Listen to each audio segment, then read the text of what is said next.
Hey there, Tinkerguy here. So, what I thought I could do today is tell you what modifications I have done to my amplifier. In the previous episode, I showed you that there was a problem with a pop on the speakers when I um, toggled the on and off switch from on to off. Um, that's one of the things I fixed. Now it's fixed now. I've done several things to try to fix it. One of them was the attempt of having a delayed mute, which is this switch here, a mute switch, which delayed which turned off the output of the amplifier slowly and slowly turned it back on. But that didn't really fix the problem. So what I thought I could do is disassemble this amplifier, and then we're gonna show you a couple of modifications I did to fix one of the issue, which was that pop on the speakers, and there's several things too. So I'm gonna show you what I did.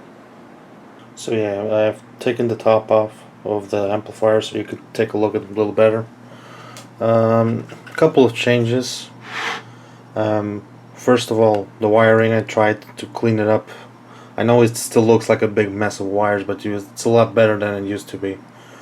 The mute problem. So what I did previously, I soldered a capacitor and a resistor with the mute circuit.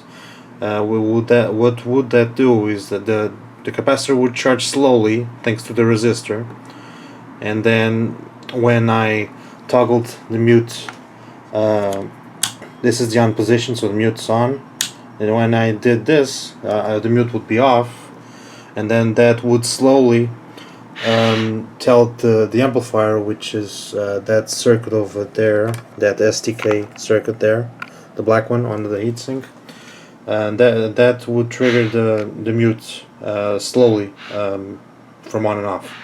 That helped, but it didn't solve the problem. The problem was that there was a huge spike going to the output of the amplifier when I would toggle the on and off switch of the amplifier from on to off.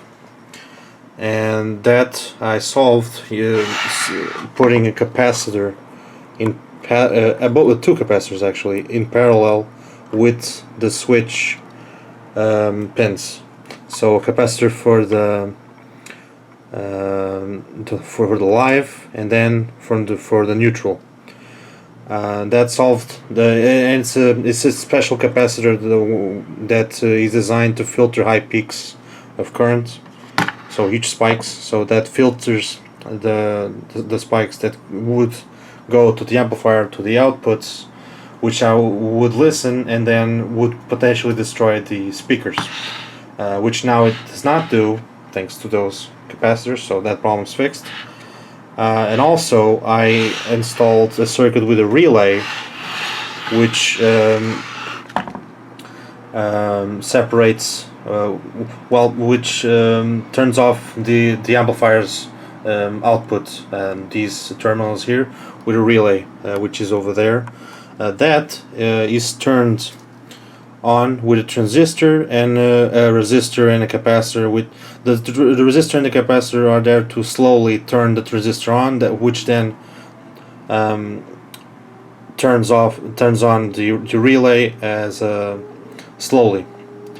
So that helps with the pop which occurs when I turn on the amplifier after it's been turned off. So I don't get that huge spike which I would get on the outputs with this relay, which is called a soft starter. So this design of the circuit. So another thing that I did, I use a Bluetooth receiver, and I have a USB port here on the back, and there's a bunch of capacitors there. I'll tell you about those in a second. So yeah, I got the USB port that serves to power a USB Bluetooth receiver, which allows me to connect my phone to the amplifier so I can listen to music wirelessly. So the problem that I had in the previous Bluetooth receiver, because I had two, now I have a second one, works a lot better. What the problem with the Bluetooth receiver that I had, it would create a lot of noise through the power lines if the power circuit was shared in between the amplifier circuits. I would fix that. The one way to fix it is that to use a different power supply from the amplifier, which is this transformer. Basically, one power supply for the USB port and one different separate power supply for the amplifier and all that, all those circuits. But I don't have a lot of space inside the case, so I want to try to remedy it by using the built-in transformers that I have here.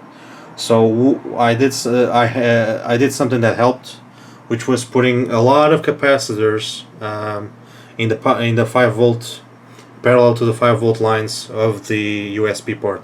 That helped, but it didn't solve the problem. So I ended up just replacing the USB receiver with a higher quality one, which did not have the interference problems that the old one had.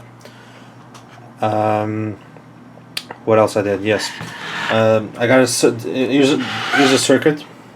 This circuit over here is the new version of the view meter circuit that controls these view meters. These are view meters. They measure the volume level of the outputs of the amplifier, which gives it a nice movement to the sound, which I enjoy. Some interactions with the sound that's coming up, like one of those LED view meters, but these are analog. It's got a needle, so I like those. But the previous version I had a problem. Well, it's not really. It was working fine. The thing is, it would only the needles would only start to move. Really, when I cranked up the volume like really high, like this, quite to the top. But those are not the normal listening levels that I hear, unless I really wanted to crank up and listen to some really rockin' tunes or whatever. But then I would get complaints from the neighbors and family members. So I decided to replace it with a circuit that controls the view meters, but at a lower volume. What I mean is, it's got in the way it works, it's got a logarithmic response to the signal. So it's got a lot more sensitivity to the lower type volumes that I listen. And then what that results in is that when I'm listening to music at a lower volume, the needle will start move a lot sooner. Then instead of the needle would only start to move in this level, or maybe at the top, maybe. But now it can start to move at this, which is half the scale, which is good. Which means I don't have to listen to higher volumes of sound and potentially have complaints from neighbors or potentially injure my hearing potentially. So I replaced that with this circuit, which works a lot better. It's got a few diodes and capacitors and resistors and some trimmer pots. So that helped. So I'm seeing right now there's a black box over here. This is a pair. This is usually used in cars. This is an isolation transformers. A couple of isolation transformers. This allows to isolate the audio from the preamp, which is this board over here, with the op amp over there, and this isolates the preamp and this output for the headphone jack. So what the problem I had is that when I was listening to the speakers, so whatever, I was listening to the outputs of the speakers over there. And then I was like, no, I want to use my headphone output. So I would do this. I would pull this jack out, and that would immediately pops would come out to the speaker, to both speakers, and then that would potentially destroy them. which is something we don't really want to. So what I did is I added those isolation transformers. So every time I pull this out or put it in, it doesn't affect the output of the amplifier. So because it's isolated, I could you're probably thinking, why not just use some op amps? I could, and you should. I mean, why not? The op amps work that way, but I already bought this a long time ago, so I had them lying around. And besides, I don't have really enough space for another boards inside, because you can see this is really cramped. I guess I got some space over here, but then now this is the where the mains come into this transformer. That will cause interference. So ideally, I would like to put it over here. But then again, I didn't have the op amps. Of course, I could buy them and make some boards. But since I had this lying around, I thought, why not? Why not use it? It's being useful. Otherwise, it wouldn't be useful. So I thought that I could fix that with this isolation transformer. They do the same thing. It's just it's passive. I guess it's got transformers inside instead of electronic components to do the job. Another thing I did, I added a few capacitors to this transformer, which powers the preamp and powers the USB. Then the mute, it powers on the mute, and the relay for the soft starter. So, because I was getting a lot of hum.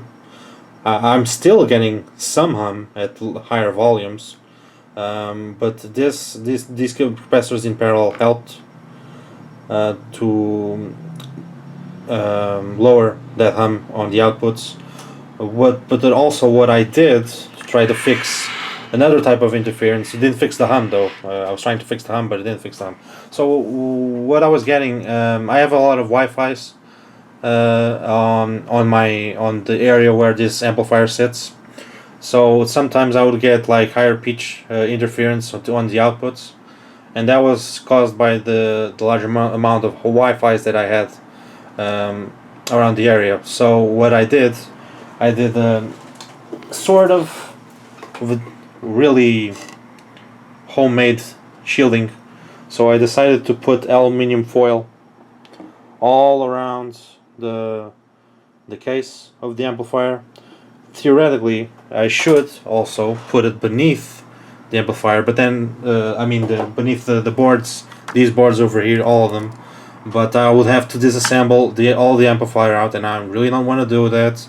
And I didn't want to put underneath a sheet of metal, because I really like the color of the wood. Even though I don't see it, but I would like to keep the all wood finish on the case. So I decided to do everything internally.